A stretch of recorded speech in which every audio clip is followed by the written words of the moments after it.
Hello mga ka-farmers, isang panibagong araw na naman sa ating lahat. Kumusta kayo dyan? Um, ang ating content ngayon mga ka-farmers is mag-spray tayo sa ating dito sa probinsya. Mag-spray ako gamit yung makabagong pamaraan ng pagpatay ng mga damo. Papakita ko sa inyo yung anong klaseng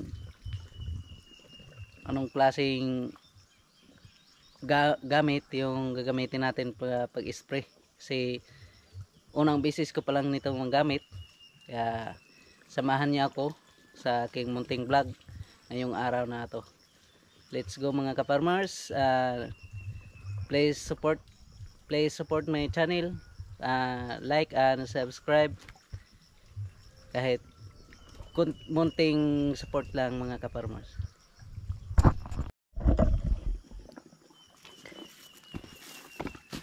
Ito mga ka-farmers, pakita ko sa inyo yung gagamitin nating gamit na pang patay ng damo.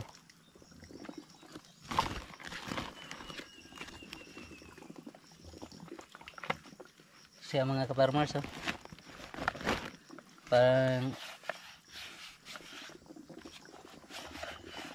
parang baril yung forma niya, tapos may ganito itong hose niya, pero dapat mahaba itong hose niya, pero wala pa tayong nabiling hose na ganito, kaya pagtsagaan muna natin itong hindi mahaba na hose, maiksi lang. Kaya ito yung ano natin sa may tubig, tsaka ito naman yung dito sa baril. Yan, install natin mga ka-farmers.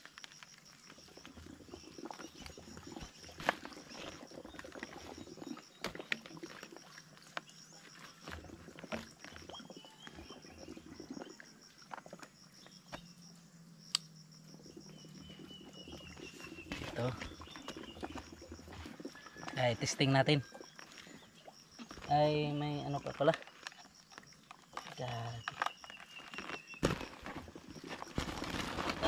ito pala, nakala ko naiiwan.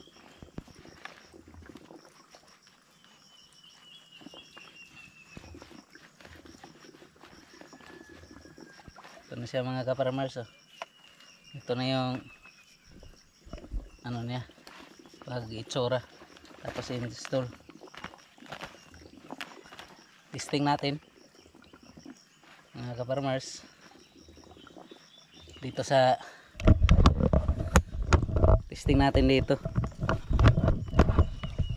Pakita ko sa inyo yung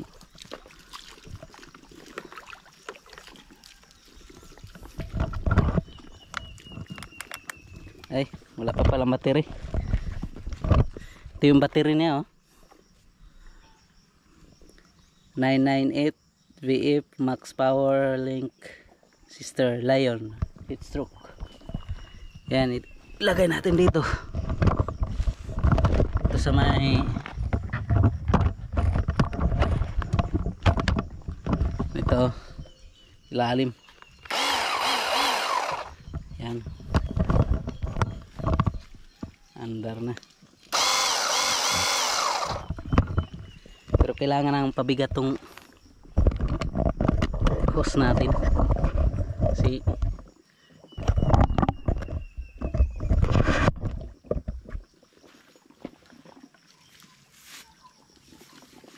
ito kaya na siguro tong lubog mga ka-farmers. Lagyan natin dito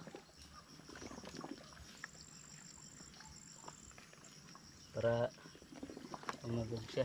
Ayan, testing natin.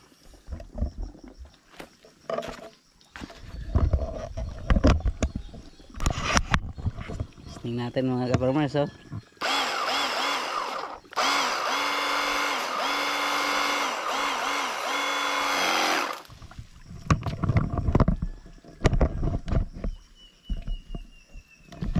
Ayan.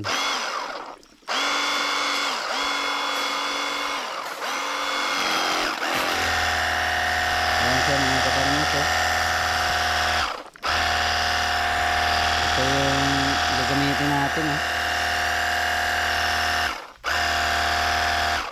Bilis lang pag i-spray ka na ito.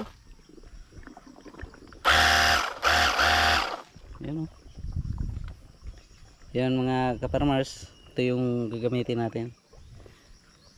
Mag-spray tayo. Yun mga ka-farmers, mag-spray na tayo dito sa may ano natin, oh. Yan, i-sprayhan natin yan mga damo para kasi taniman natin ang mais dito. Dyan sprayhan natin para samahan niyo ko mga ka-farmers.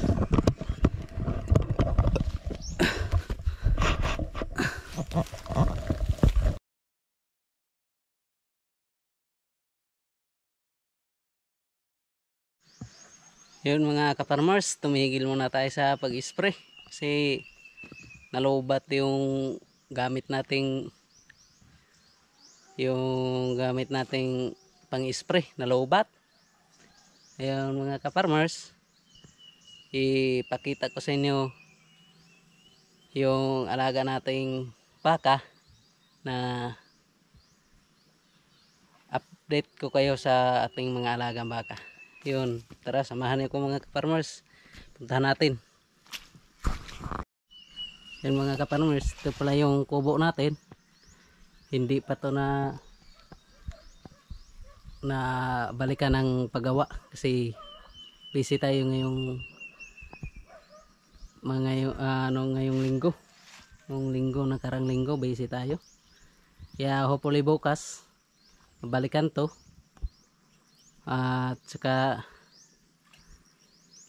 madagdagan tong improvement sa ating kubo. Yun, punta natin yung baka natin na isa na anak ng ating native na pina-AI natin.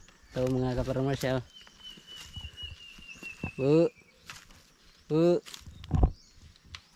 Yun mga ka-farmers, nung nakarang linggo layo na naabutan niya kasi may barkada siya na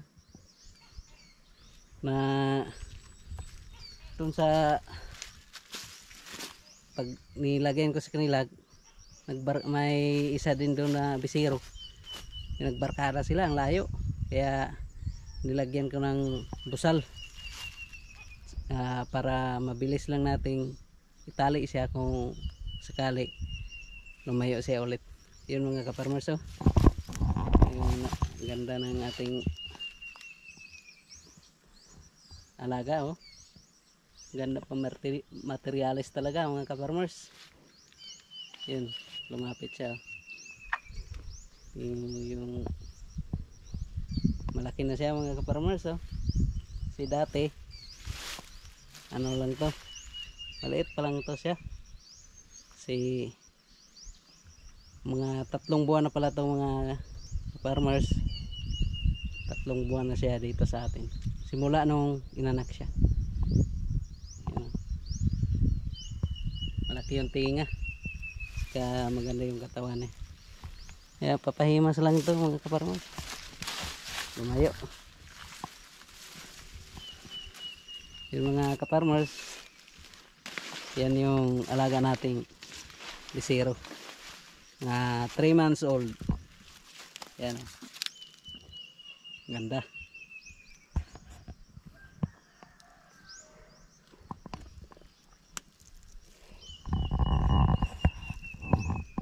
Ibang alaga natin sa ngayon dito mga ka-farmers, yung panahon napakainit kasi noong nakaraang linggo lagi umuulan dito.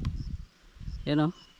Ngayon ang ganda ng panahon dito sa amin, kaya nag-spray tayo ng dito. Isprayan pa natin to taniman natin ng mais.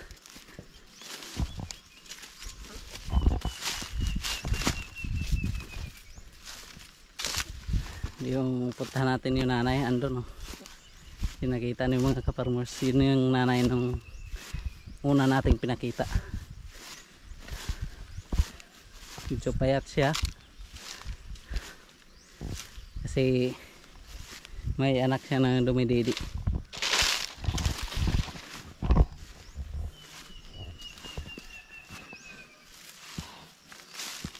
Yung mga ka-farmers, oh. Ito yung nanay ng bisiro natin 3 months old. Pinaiay natin.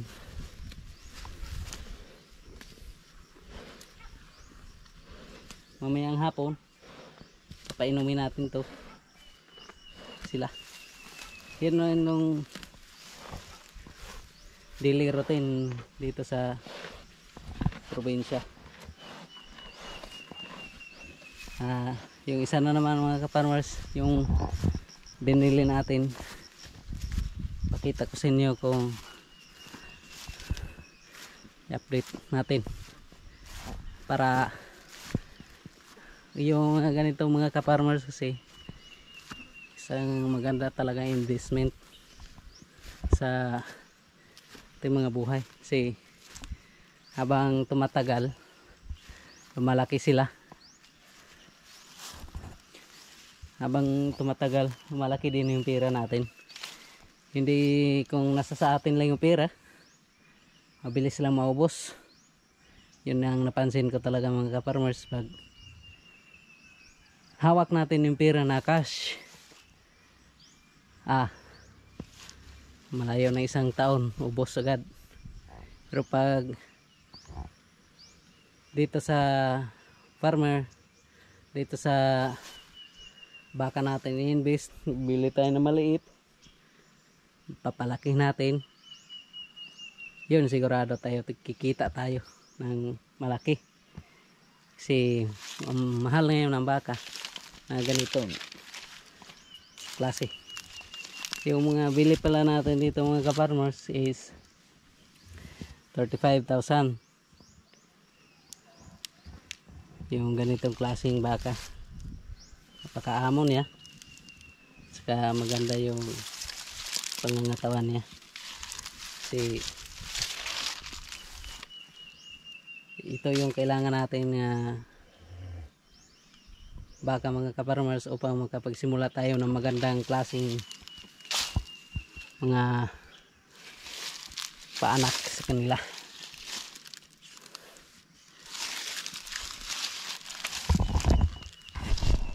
Yun ang lugar natin dito mga ka-farmers, ang ganda. Yun muna mga ka-farmers yung alaga natin.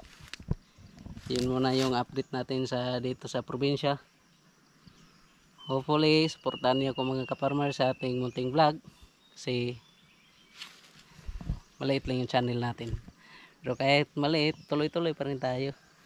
Kahit medyo matagal tayong mag-upload minsan, pero tuloy-tuloy pa rin tayo hanggang makamta natin yung tagumpay. Yun muna mga ka-farmers yung update ko dito sa probinsya, at lagi tayong mag-pray ni Lord na bigyan pa rin tayo ng magandang kalusugan at saka maraming blessing. Yun mga ka-farmers, salamat sa inyong panonood, and God bless and thank you.